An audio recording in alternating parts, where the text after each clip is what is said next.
नमस्कार, आज की बड़ी खबरों में आपका स्वागत है। मैं हूं आपके साथ अनु भारद्वाज। आज के बुलेटिन में बात करेंगे उत्तर प्रदेश में बटुकों पर सियासत, बताएंगे आपको तमिलनाडु वक्फ बोर्ड को बड़ी राहत, दिखाएंगे आपको क्या है योगी सरकार का टेम्पल इकोनॉमी मॉडल। बुलेटिन के आखिर में देखेंगे कैसे ट्रंप के तेल वाले खेल में उलझा भारत। लेकिन दिन भर की तमाम खबरों से पहले एक नजर सुर्खियों पर।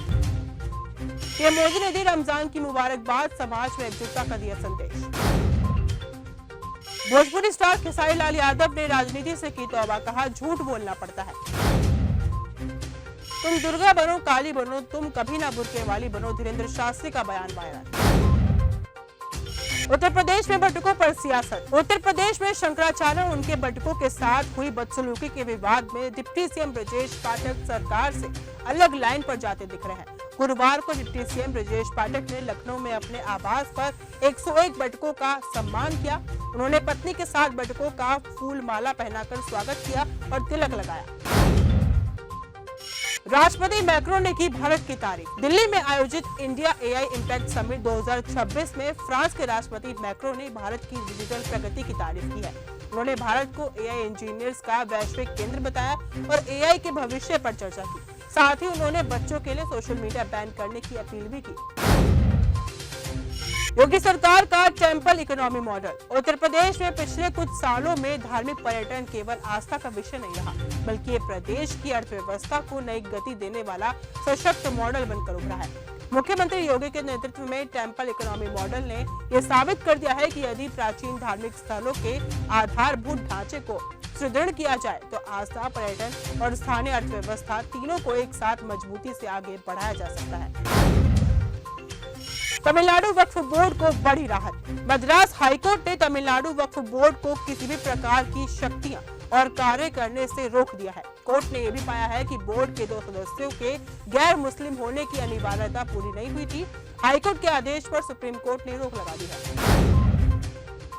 ब्लैक बॉक्स के चलने पर अजित पवार के बेटे ने भी उठाए सवाल। अजित पवार के बेटे जय पवार से पहले एनसीपी के विधायक और अजित पवार के भतीजे रोहित पवार ने भी आरोप लगाया था कि उनके चाचा के साथ हुए विमान हादसे में तोड़फोड़ की गई है। वहीं उन्होंने भी कई विशेषज्ञ एजेंसियों से पूरी जांच की मांग की है। सीएम नीतीश कुमार को आरजेडी सांसद ने लिखा पत्र। आरजेडी सांसद सुधाकर सिंह ने बिहार के मुख्यमंत्री नीतीश कुमार को पत्र लिखा है। उन्होंने बिल गेट्स और उनके संस्थान गेट्स फाउंडेशन से राज्य सरकार के सभी प्रकार के संबंधों को तत्काल प्रभाव से तोड़ने की मांग की है। सुधाकर सिंह ने पत्र 17 फरवरी को लिखा था, जिसके बाद अब 18 फरवरी को उन्होंने अपने एक्स हैंडल से इसको पोस्ट कर दिया। शिवाजी महाराज की जयंती पर भगवा में होगी ताजनगरी। ताजनगरी एक बार फिर छत्रपति शिवाजी महाराज के शौर्य और पराक्रम की गाथाओं से गूंजने वाली है। 19 फरवरी को उनकी 396वीं जयंती के अवसर पर आगरा किले में लगातार चौथे साल भव्य शिव जयंती उत्सव का आयोजन किया जा रहा है। पीएम मोदी ने वर्ल्ड लीडर्स के साथ की बैठक। पीएम मोदी ने हैदराबाद हाउस में गूगल के सीईओ सुंदर पिचाई और सन माइक्रोसिस्टम के संस्थापक विनोद खौसाल के साथ बैठक की है।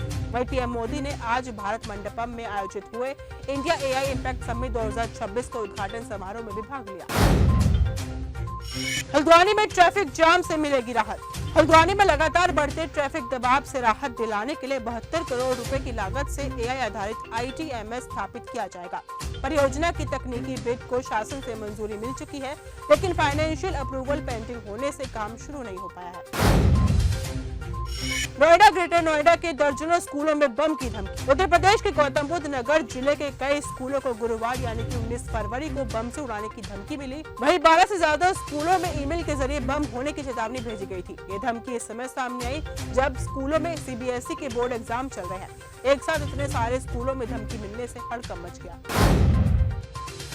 बॉलीवुड एक्टर अक्षय कुमार का बयान चर्चा में। बॉलीवुड के पॉपुलर एक्टर अक्षय कुमार इन दिनों show wheel of Fortune host कर रहे हैं। इसी दौरान उन्होंने अपने निजी जीवन का दिलचस्प खुलासा किया। उन्होंने कहा कि सच बताऊं तो मेरी बेबी राइटर है और मुझे लगता है कि वो दिन में एक किताब जरूर पढ़ती होगी, लेकिन मैंने कभी भी किताब नहीं पढ़ी है, मैंने सिर्फ चेहरे पढ़े हैं।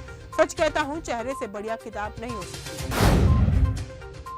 रश्मिका विजय की शादी की चर्चा तेज। साउथ के most popular actor Vijay Deverakonda और रश्मिका मंदाना के 26 फरवरी को उदयपुर में एक प्राइवेट सेरेमनी में शादी करने के रूमर्स फैले हुए हैं।